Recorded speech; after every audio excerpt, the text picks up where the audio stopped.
Olá, seja muito bem-vindo. Mais um podcast aqui do Dr. Marcelo Silva. Sempre uma honra recebê-lo, doutor. Seja bem-vindo. Caio, a honra é minha.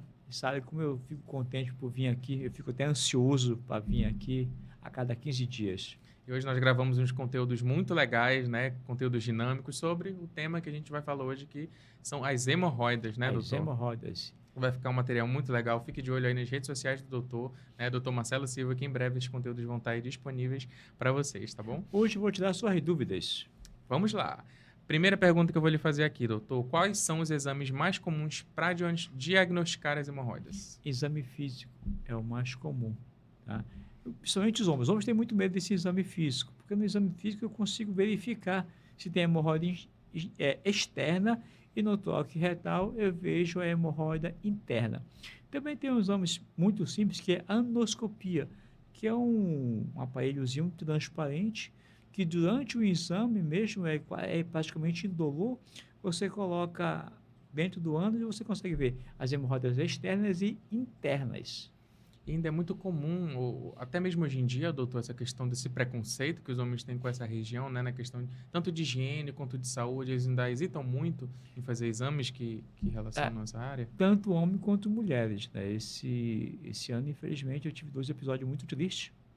Né? Até comentei aqui já de uma advogada que ela tinha uma hemorroida e ia na farmácia tratar porque acho que é religião, não sei, ela não ficava muito à vontade com procurar, principalmente um médico homem, né, para ver essa Uhum. região dela. E começou a ter mau cheiro. Ela tinha dor, ia na farmácia, pedia do farmacêutico uma medicação, ele dava e ia tratando. Só que começou mau cheiro. Quando a gente verificou, não era hemorroida, era um câncer. Um Nossa. câncer avançadíssimo, já não conseguia mais evacuar, tinha fechado. Fiz uma colostomia e hoje em dia ela está na radioquimioterapia. Pedi a Deus que consiga resolver. Porque se não resolver, vai ter que tirar todo o ânus e ficar com a colostomia, aquela bolsinha aqui, definitivamente. Mas o Nossa. preconceito, principalmente nos homens, eles têm muito medo. Eu não sei se associam ao homossexualismo, se associam é, ao medo mesmo de doer, né? Um paciente me falou que ele tinha medo de sentir dor, né? É praticamente indolor o toque retal. E a gente ainda passa anestésico, espera fazer efeito para poder tocar no paciente, tocar no ser humano. E doutor, como que um exame retal digital pode ajudar no diagnóstico das hemorroidas? Retal digital é a anoscopia. Digital você vê visualmente, né? Você olha numa TV, Uhum. né? A grande vantagem é que você pode ampliar 40, 100 vezes essa lesão, né? Principalmente quando Uhum. você tem uma lesão de reto, né? Acima da linha pectina, acima das hemorroidas, quando você põe um endoscópio digital, quando você põe um reto de endoscópio, a lesão amplia, você consegue ver e definir e diagnosticar mais precisamente. E eu não sei se está com outro nome aqui, ou se é a mesma coisa, a sigmoidoscopia. Tá? É É a um outro. reto-sigmoidoscopia. Aham. É a mesma coisa que você Mesma coisa falou. com outro A nome, gente, né? é, a gente coloca um aparelho que aumenta, a gente consegue aumentar, consegue ressecar a lesão, consegue biopsiar, consegue fazer até dilatar quando tem estenose através da reto-sigmoidoscopia, né? Que é a endoscopia digital. A gente consegue visualizar muito bem isso aí. Devo salientar que quando o paciente tem hemorroida e está sangrando, a pergunta é: o intestino tem 1,60 m, beleza? Será que é realmente da hemorroida? Então, é necessário investigar. Você não pode classificar, por isso que eu sempre falo, cara, se você tem sangramento, procura o médico. Ah, mas é hemorroida. E se não for? Uma coisa comum aqui, que já peguei 3 vezes esse ano, tuberculose anal. A Nossa. gente tem tuberculose anal. A tuberculose dá em qualquer parte do corpo. Retocolite ulcerativa, doença de Crohn, úlcera de reto, pólipo juvenil, divertículo, tudo isso pode causar sangramento. Não culpe a hemorroida. Procure o médico, ajeite uma consulta. Vamos verificar o que está acontecendo. Realmente é hemorroida? Você já fez tudo, continua sangrando? Vamos tratar então. Só uma dúvida, essa questão da tuberculose. O que seria tuberculose anal? Nunca tinha ouvido falar. A tuberculose dá no intestino, dá no olho, dá em qualquer Nossa. parte. Né? A minha esposa era chefe, era coordenador do CTI, e chegou um paciente esfaqueado lá. todo mundo correndo para entubar, não sei o que e tal, e jogando sangue por tudo que é lado. Ela e mais 4 pessoas pegaram tuberculose. Só que ela Nossa. não pegou no pulmão, ela pegou pleural.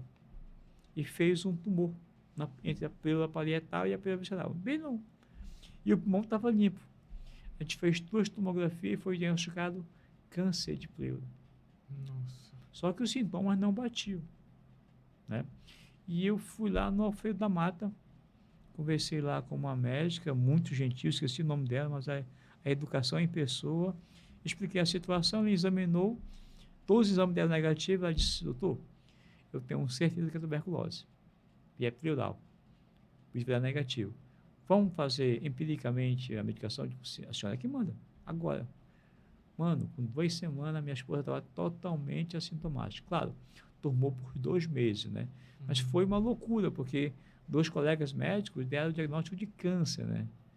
Então, assim, a gente estava com um filho recém-nascido, foi um estresse violento. Nossa. Tá?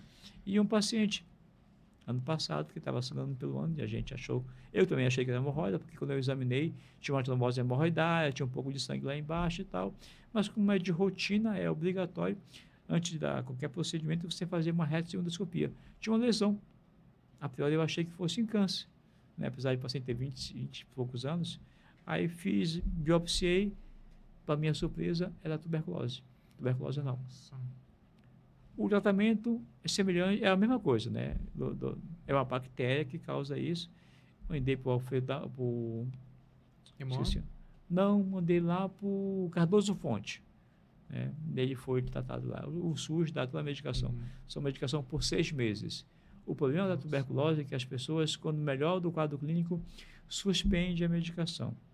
Aí, mano, ela volta mais né? forte e resistente. Nossa.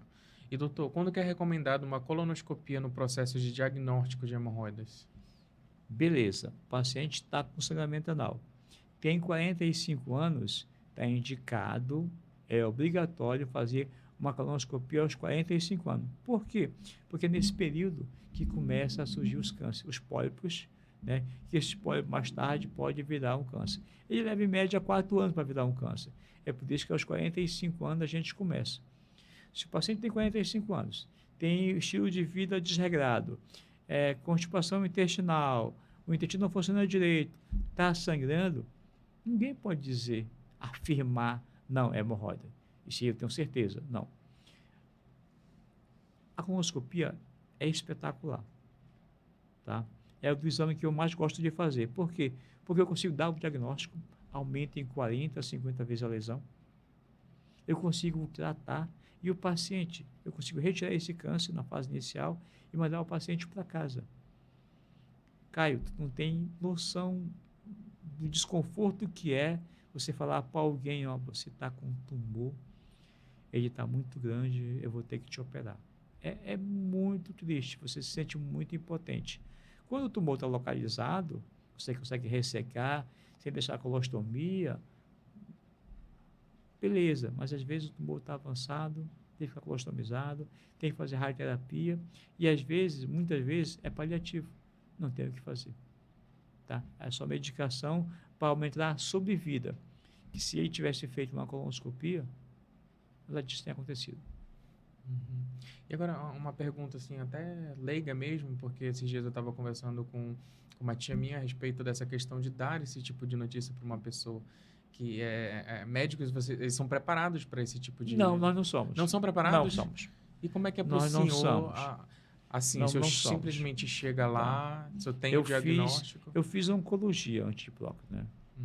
Eu fui o primeiro aluno do SECOM. E no segundo ano, no R4, quando terminou o R4, eu larguei a oncologia porque eu vivia deprimido. No meu plantão, lá no SECOM, tinha dia que eu fazia 6, 7 atestados de óbito.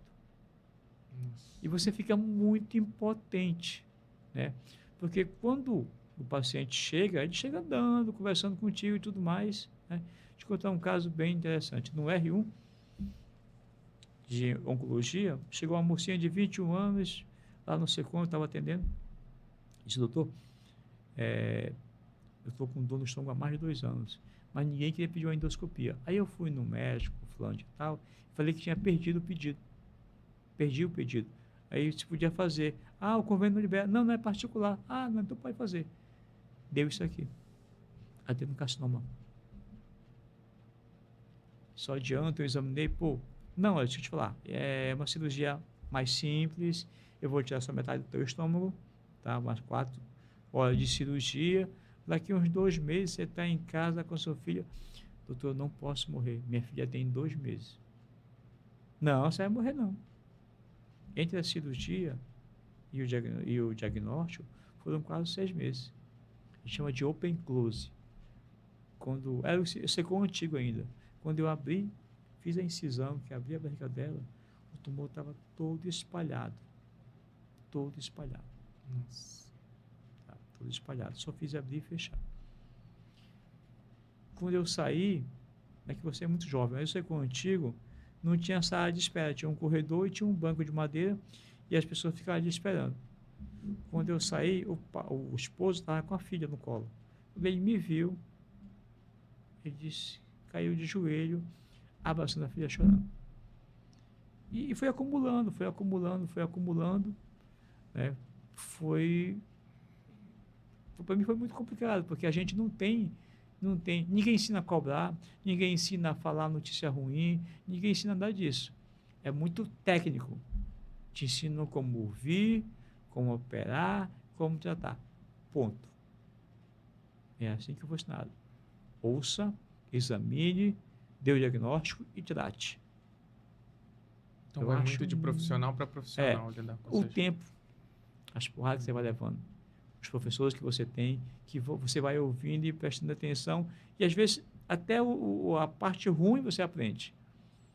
Porque você pensa assim, pô, eu não queria que aquele cara falasse, aquele médico falasse assim com a minha mãe, falasse daquele jeito. Não, vai morrer, eu tenho que fazer. Eu não queria. Eu sempre me coloco, eu sempre tenho empatia de me colocar no lugar do paciente. Aí quando eu fui para o INCA, eu gosto muito de pélvica, anal e ânus, fui para o INCA passar 6 meses lá pelo SECOM, só passei 2, me apaixonei por endoscopia, larguei tudo e voltei a ser aluno de novo para fazer nova residência de endoscopia. Mas é complicado, Caio, muito complicado. Imagino. Você dizer para alguém que infelizmente eu não posso fazer nada pelo seu filho, pela sua esposa, pelo seu amor, né? Porque ali você está atendendo o amor de alguém, o pai de alguém, a vida de alguém. É complicado demais. Se você se colocar no lugar do paciente, você vai conseguir sentir a dor dele. É difícil. É muito aquilo de vai muito além de apenas um procedimento. Você É não vai ali só muito prestar um além. serviço. E É uma muitas vida, né? vezes a gente só faz mesmo apoiar. É. Agora, voltando aqui para as hemorroidas, doutor, eu queria lhe perguntar. Inclusive, eu estava até... Esse era um dos temas que eu estava tendo com essa conversa com a minha tia também. Banho de assento. Eles podem aliviar os sintomas das hemorroidas? Podem aliviar os sintomas, principalmente é banho de assento quente, né? Porque ele tem melhora o retorno venoso, né? Uhum. E vasodilata e o paciente sente um alívio, né? Sente um grande alívio dos sintomas, não é que a hemorroida vai desaparecer, porque fica com um gesto ali, né? O sangue não consegue subir, fica com gesto. Quando você toma um banho de assento, o próprio ânus relaxa a musculatura. Então, facilita o retorno venoso. Que quanto mais dor você tem no ânus, mais você aperta. Né? Que é o espasmo. Né? Você faz um espasmo no ânus que dificulta mais o sangramento e aumenta a dor. E é complicado. E, doutor, para a gente encerrar aqui, quais são os riscos e os benefícios dos tratamentos minimamente invasivos como a ligadura elástica para hemorroidas? Bom, temos não só a ligadura elástica, temos o Endopex, temos o Rafaelo, que são cirurgias para hemorroidas internas, Caio. Não é cirurgia para hemorroidas externas. O que é hemorroida externa? O que você vai tomar banho, você passa, você sente. Aquela é só cirurgia mesmo. Claro que tem cirurgias menos agressivas, como o laser, mas é um corte do mesmo jeito e é um corte onde vai passar cocô em cima. Já as hemorroida interna, como ligadura elástica, como Rafaelo, como Endopex, são cirurgias que resolvem, não tem corte, a dor, digamos, é infinitamente menor do que uma cirurgia cortando, E o paciente se recupera muito mais rápido, Caio. Muito mais rápido mesmo, né?